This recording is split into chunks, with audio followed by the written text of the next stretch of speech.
Shapes. This is rectangles. This is square.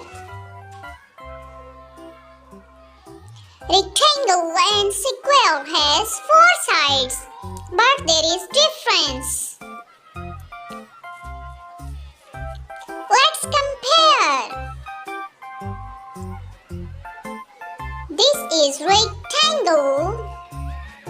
Its two sides are longer.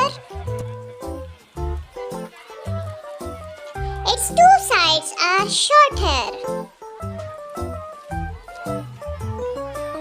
This is a square.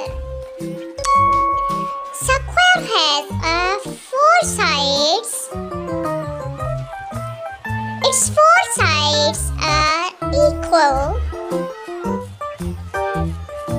Yes. Square, rectangle.